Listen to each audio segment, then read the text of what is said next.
Good morning. Welcome to the Brew. I'm your host, Lex. Today is Trader's Workshop. We are going to talk about the dog days of summer and trying to avoid some of those little landmines you might find during slower times. So let's get right to it. We're going to bring in Mark and get to the opening bell.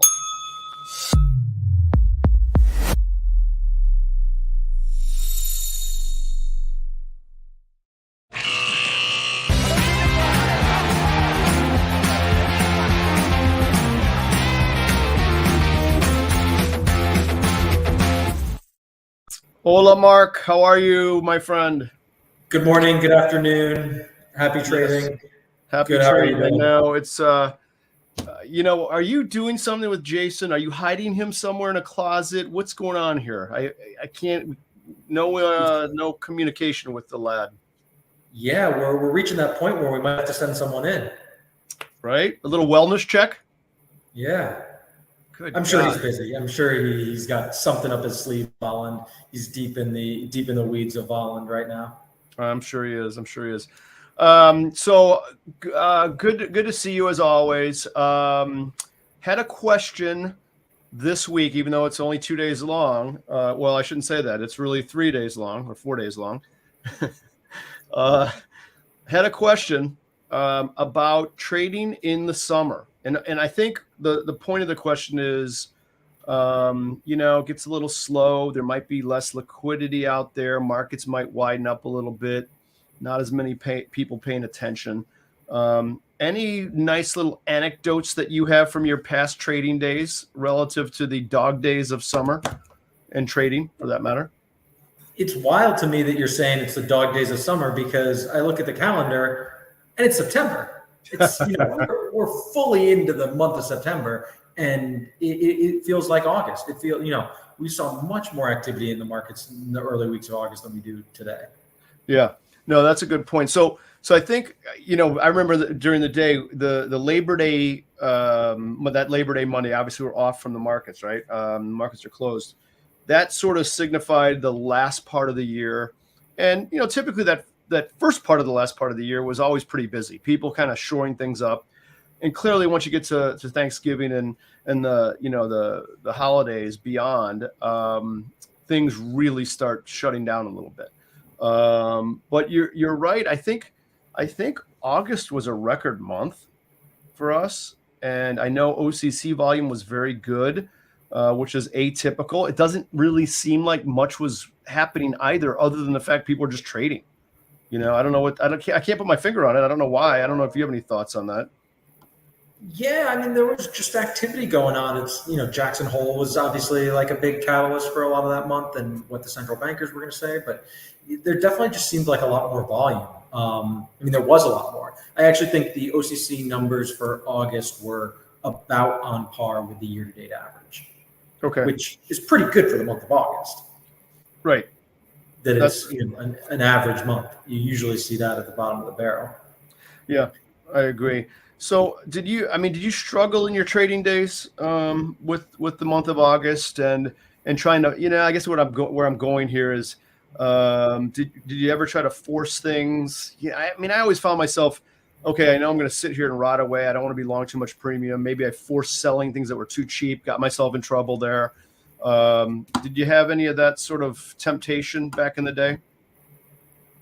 Oh, of course, the temptation is definitely there. And I think it's the kind of thing where, like, if you're a trader, you want to trade. And so, whether that's like dialing in your edge settings, maybe, instead of asking for 4 cents of edge on something, you pull that down to 3 cents just to, get on stuff. And I think you sort of see those markets like tightening because people are like trying to carp each other because there's nothing else going on. So that was always the temptation, that like, not to accept too little edge just to do something. Right. Yeah. Have you noticed any liquidity issues? I know you measure some of this stuff, and you may even have a screen share here too. Any sort of liquidity issues you're noticing relative to the summer time? Yeah, we can pull up the screen. I track my lick index. That wait, so this is a what is it called? The lick index? Lick, is that like how many licks does it take to get to the bottom of a Tootsie Roll Pop? And I think the answer is 3. It is three, exactly right. That is correct. It's at science too, by the way. So there are, of course, three components to this to represent each of those three licks. But it's a combination of open interest, volume, and market width. Okay. And so we're looking at spiders here. That peak is, it's actually most of the summer, right? Most of July, most of August, we were doing pretty well.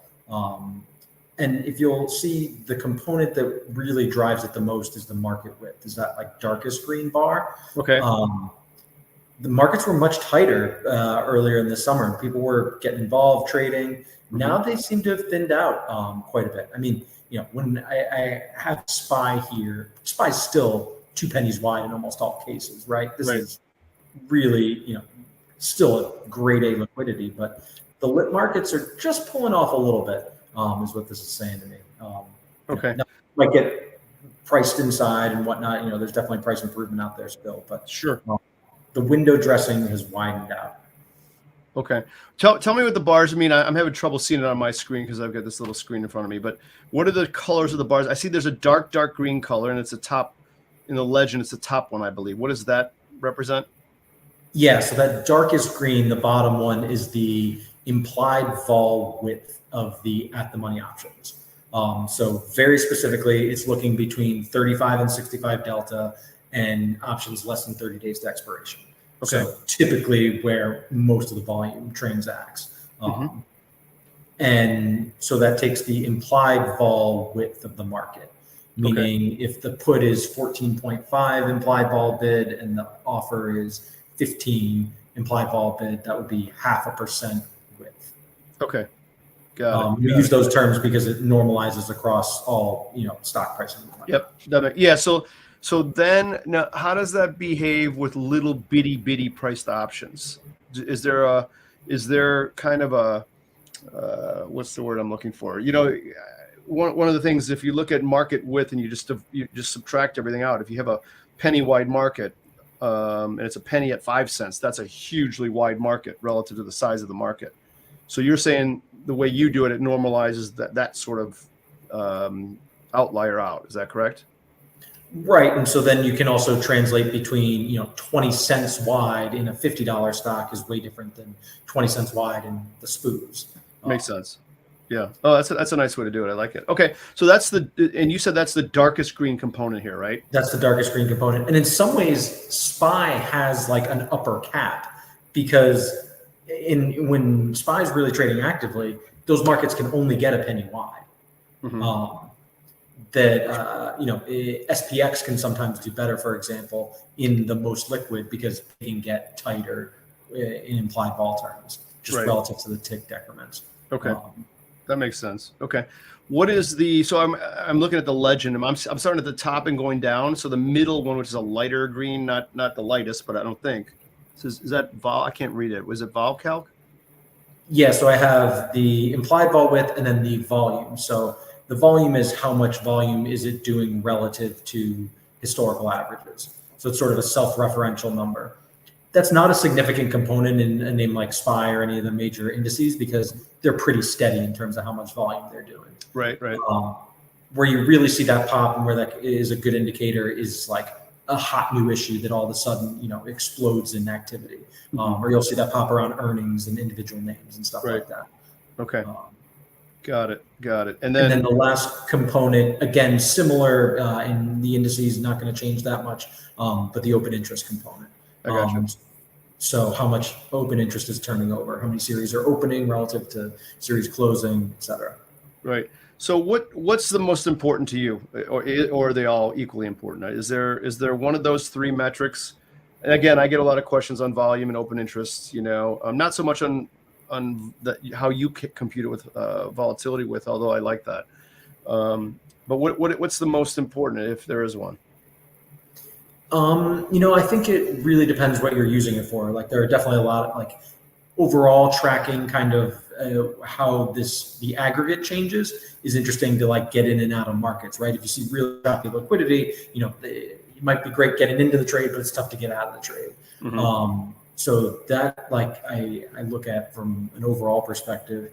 If I'm doing something like an index, like if I want to do a roll trade, or an overlay on something that's like more the investment management type stuff, that's your vol or your implied vol width. I like.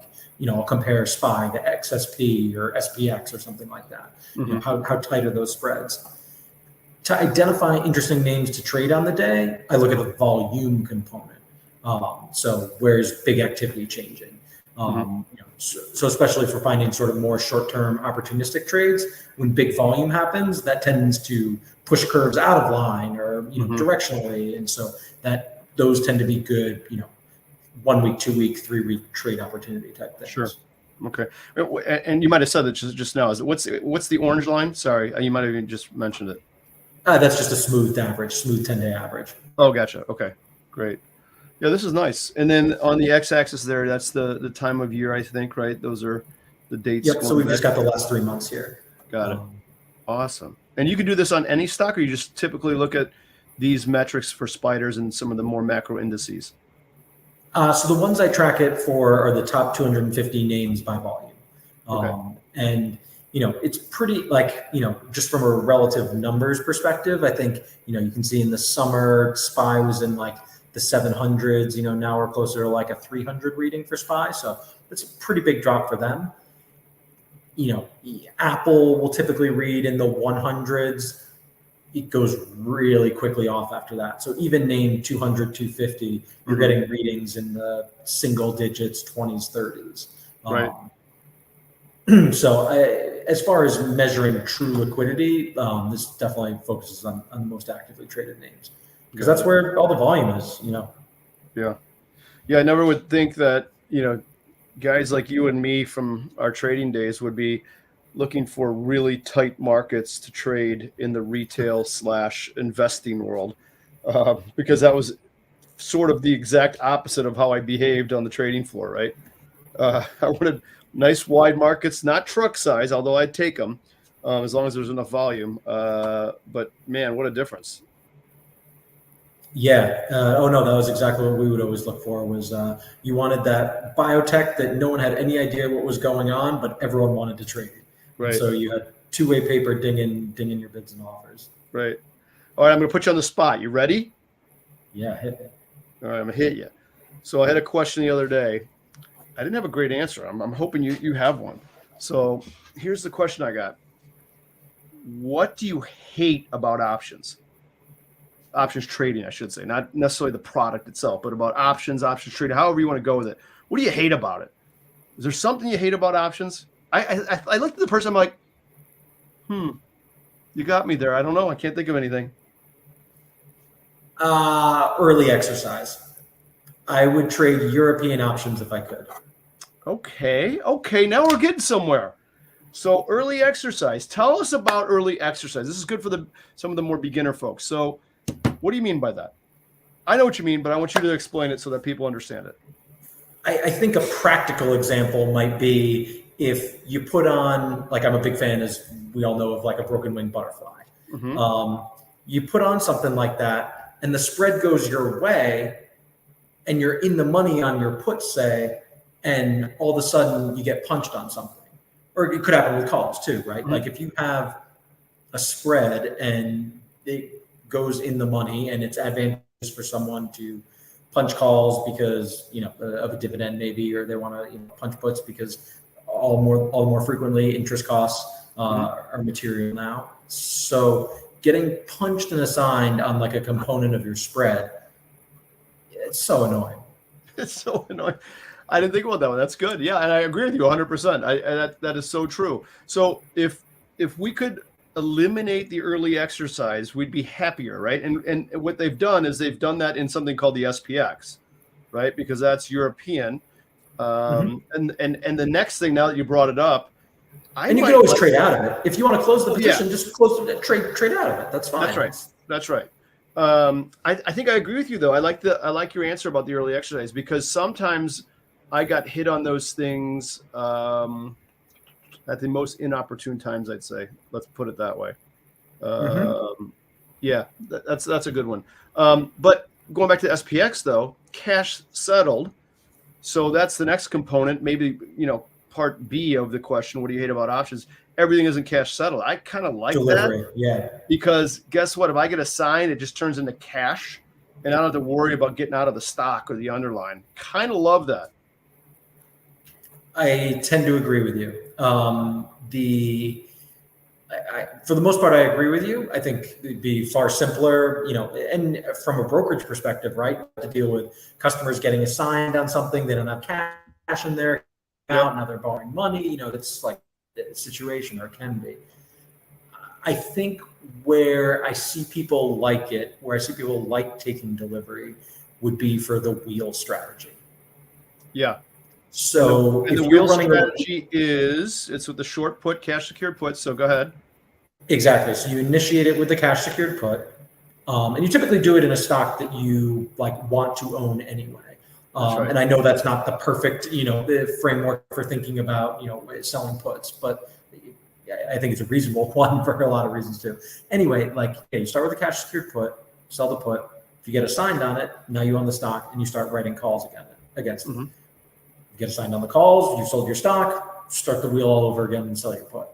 Right. So it's sort of a way to play momentum. I actually do it. I have some clients that created a dividend focused strategy where they have dividend plays and they run the wheel on those. So it's, there are definitely certain sectors that it can be particularly attractive in.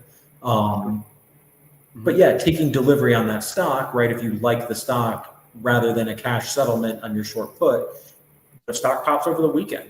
You presumably like that, whereas, actually owning it and getting assigned gives you that upside. That's good. I like your answer though. Mark hates early exercise. That's the one thing he hates about options trading and options in general. Okay. All right. I like That's a good question. That's a It is really a good good question, right? I mean, I was thinking I hate getting up at 7 a.m. to get downtown on the train. I'm thinking of all these that's not options trading. That's just me being a pain in the butt. Yeah. And I was like, I don't know, because options have so much cool things built into them that I loved it all. And that's a good one. The other one, I now that you got me thinking, I hate when things go hard to borrow in a term. What I mean by that is it's normal way, meaning you can borrow the stock, it's easy, and then all of a sudden it becomes tight and interest rates on your short stock go through the, they go the opposite way. And you got to pay for that now. So, and that never happens at a good time. I'm always in the wrong position when that happens, right? Oh yeah, you're always short stock. Yeah, because someone knows. So those are a little problematic. I also think, I don't know if they still do this, that old dividend issue when they give a special dividend and they don't adjust the strikes. I don't even know if they do that anymore. They've changed the rules. So originally the rules were something on the order of if it was a percent of the stock price, if it's more than 10% of the stock price, it adjusts. Now I think it's anything that's irregular in any way. So it kind of eliminates unless it's part of a formally scheduled dividend, they will adjust. Yeah. Have you ever gotten burned on one of those in your day, on a non-adjusted increase or decrease in dividend, whatever the case may be? Can you remember back to your days? I did. That was one of my worst losses ever. Okay, no kidding. I've definitely been caught on those. I actually wrote a blog. I'll plug my blog, The Till, about this a couple months ago, about this situation that we had where we were on the right side, but we were scared, crapless, that we were going to be on the wrong, because we're looking at the report, we're trying to call the OCC, we're trying to call the SIBO, they're not adjusting, they're not going to adjust IFN. And there was this hedge fund that was just absolutely whacking these puts. And we're these are underwater.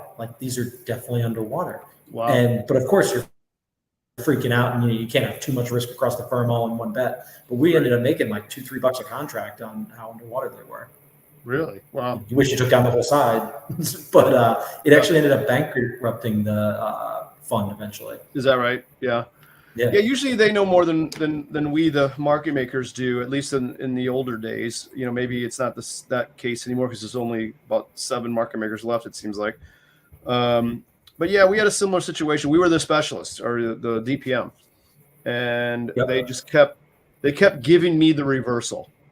Right, I kept selling puts, buying calls, selling stock. Just kept, and it's like, what am I? And my first thought is they're raising the dividend, they're raising the dividend, raising the dividend. We just kept increasing the prices, and it just kept getting better and better. And then, they got it right under that threshold where they didn't adjust just enough to make it painful, really painful.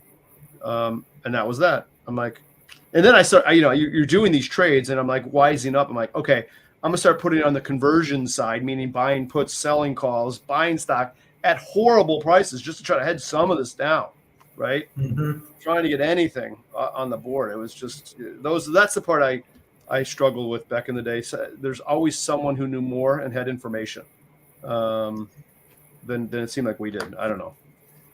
Well, and there are a couple of layers of complexity there with the whole like stock borrow process and who can get stock and who cannot get stock and who's on their day 13 of their reg show 14-day failure and who's on day 1 and who got to reset the clock because they got long and punched calls. Like there's so much, room for shenanigans there. Right. No, I agree. All right. So, are you expecting a pretty robust end of the year, or are you not really a opinion on it? What are your thoughts? Anything? Yeah, I think volume's been really healthy all year. I think we're spoiled when we say I think the OCC did 39 million yesterday. 39 million is pretty heavy activity. That would have been top 5 day 5 years ago. So yeah. I think what's their average? I forgot to look today, but I think it's in the 43 million range. I got it right here actually. Year to date, it's like 43 and a half, 44. Yeah, 44.2, little over 0.2. 44.2. Yeah, that's phenomenal, actually. Unreal.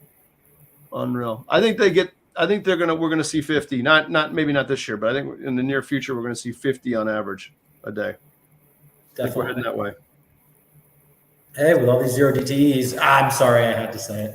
With all this zero DTE activity, it's only direction we can go. Now that you brought it up, you got to say one thing on it. Give me one snippet to snip. I'm gonna snip a zero DT. We've been talking about it a lot. We talked about it with Matt Cashman from OIC on Monday. Me, Jason, we did a piece on it last week on the Traders Workshop. Any new sort of insights into this? I did hear that you might have mentioned this earlier. A little bit of gamification with zero TTE, kind of the concept in general. I'm not sure I agree with it, but what are you hearing there? Yeah, so there was a Wall Street Journal article that came out this morning about the zero DTE casino, and there are a couple stories like from people that are using them. They profile the retail investor, and I think while many of them very self-consciously refer to it as gambling, I actually think that's the best part of how they're being used. That these people that they're interviewing absolutely recognize that their strategy is relatively close to gambling. And if people are going to go out, and there's some outlet for that anyway. So while I certainly don't endorse it, I actually think the fact that people are playing with these in small play accounts, even as they talk about, like that's going to let them learn more about options and make them far more likely to engage in a buffer strategy, a covered call strategy, a meaningful long-term use case for options, build their own little structured product, right? Like there are so many valuable use cases for, real investments that if they're playing in a sandbox and it's fun and entertaining, like I don't think there's much wrong with that. I actually think that's a great way to experience options with something short dated and see the Greeks bend every which way in a short time frame. Yeah, I like that too. I think that's a good point. I wouldn't, I'm not a big prescriber of the paper trading forever. It's kind of like learning how to ride the bike analogy, right? You ultimately you have to get out there and take the training wheels off and get bruised up a little bit, to see what it feels like. Because I think you behave differently with paper trading than you do with real trading. Absolutely do. I think you Yeah, take far more risk than you would other. Yeah. Yeah, and I know what you're saying is that learning is great in that virtual environment, and I agree with that. But you got to graduate. You got to go from learning and getting the keystrokes down nowadays, right? All that kind of good stuff, understanding the dynamics. Zero DTE, you're right. The gamma, delta, theta is monumentally changing in those options, so that's good to see what kind of effects that has on the portfolio. But yeah, that's sooner or later you got to jump in though, right? Definitely. And like, I think seeing that life cycle happen so quickly is valuable, right? Like, look how desensitized we are, scrolling our feeds everywhere, blah, blah, blah. News is coming at you 8 different directions. Who's going to sell a call 30 days out and wait for that to hit? Right. It's too long to wait. People, we don't, we Now, I want want it instant yesterday. gratification, right? Oh, if they listed hourlies, people would play them. That could be coming, by the way. Oh, yeah. That's been a joke for a while. We're only moving in that direction. I know. That's funny. Well, you know what? I wonder how many retail folks really look beyond, let's call it 180 days, truly, unless they're doing that. I think that what they call it, the poor man's covered call, where they buy a deeper in the money option that's farther dated, and they just keep selling premium against it. There may be another name for that. I think Brian calls it a fig leaf or something. But yeah, I can't imagine retail folks, looking out that far. Right? I think Mark froze. Mark, you could be frozen like that character in the Disney movie. Yeah, you're he frozen solid. Well, on that note, I guess we're gonna go night night. All right. Well, a lot of things to think about. I think that being careful is the most important thing when you're trading thinner markets. Now, these still aren't thin. Trust me, I've seen thin before, and these are still pretty liquid. But just be careful. Stick to your strategy. Always be disciplined. I can't stress that enough, man. You can buy premium, you can sell premium. It doesn't matter. You can do spreads, you cannot do spreads. Just be disciplined. Stick to what you know, and try to always keep educating yourself on what's out there and the options and understanding your risk reward. So with that, I know Mark had a little technical difficulty. We're gonna close it up here, get to our closing bell, and we will see you on Friday with Paulina Likos. Have a good one, everybody.